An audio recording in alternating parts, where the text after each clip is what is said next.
Métropole Hebdo, le JT de tous les métropolitains bien informés sur le service public intercommunal à l'échelle d'une métropole de 49 communes. L'émission, l'actu, tout est là et en moins de 6 minutes. Et vous qui nous suivez chaque semaine, vous connaissez toutes les mesures qui contribuent à limiter chaque jour l'usage de la voiture thermique. En voilà un autre, le covoiturage a le vent en poupe et notamment chez les jeunes. Alors, la métropole encourage le principe et installe 15 bornes de covoiturage spontané où le demandeur affiche sa destination à l'aide d'un boîtier. Les automobilistes peuvent plus facilement trouver un passager. Écoutez.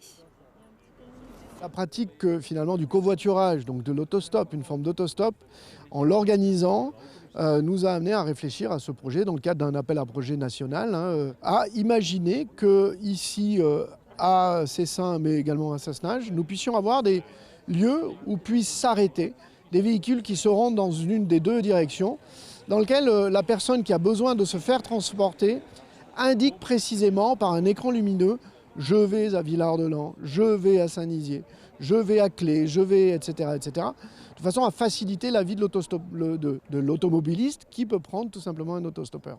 Alors l'enjeu de l'intensification du covoiturage, d'abord c'est de limiter l'usage des véhicules, donc de diminuer la densité, j'allais dire au kilomètre linéaire, et de faire en sorte qu'à cette occasion, eh bien, les gens se rencontrent, créent du lien, que le déplacement ait lieu et qu'à terme, on ne se retrouve pas avec des ribambelles de voitures qui filent les unes derrière les autres, aux trois quarts vides. Je dis aux trois quarts parce qu'en moyenne, c'est une personne sur quatre.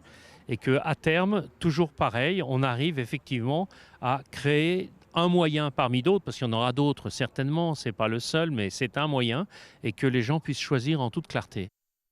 Alors, ces bornes sont à Grenoble, Pont-de-Catane, à Sassenage, à Cessin, Champagné, Hébin, à Champs-sur-Drac, Volnavelo, Gières, Cessiné, Visil, ainsi que dans le Vercors.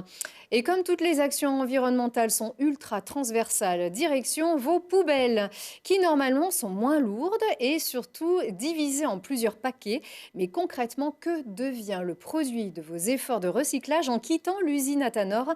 Charlotte Faulkner vous emmène découvrir une usine partenaire de Grenoble-Alpes Métropole. À Iso, sur le site historique d'Arc-en-Ciel Recyclage, trier et valoriser les déchets, cela fait plus de 80 ans qu'on y travaille. Les déchets qui arrivent ici sont pesés et triés pour ensuite être dirigés vers la meilleure filiale de valorisation. Donc ici, on a du bois d'emballage, du bois de palette ou de charpente. Donc c'est du bois noble et propre.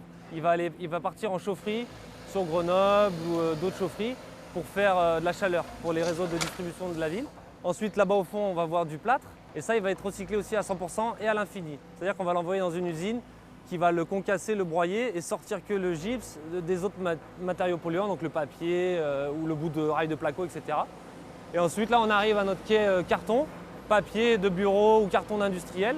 Donc ici, on va le mettre dans le canal avec un agent au sol qui va sortir les impuretés pour ensuite faire des balles de carton comme on a vu. Sur le site, certaines matières se recyclent facilement, mais l'arrivée de nouveaux déchets plus compliqués à valoriser pose problème pour être recyclés.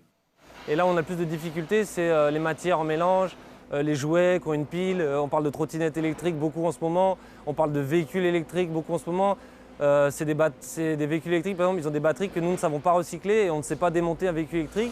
Ce sont des objets qui prennent feu très rapidement avec la moindre étincelle, enfin le moindre frottement. Donc c'est très dangereux pour des sociétés comme la nôtre. Avec ses nombreuses années d'expérience, l'entreprise iséroise constate des changements de mentalité concernant le tri et le recyclage des déchets, notamment du côté des entreprises et du secteur du BTP qui génère plus de 270 millions de tonnes de déchets par an. Sur les chantiers de construction notamment, on va mettre plusieurs contenants différents pour un unique déchet. À l'époque, on mettait une benne où il y avait du plâtre, du verre, de la laine de verre, du bois.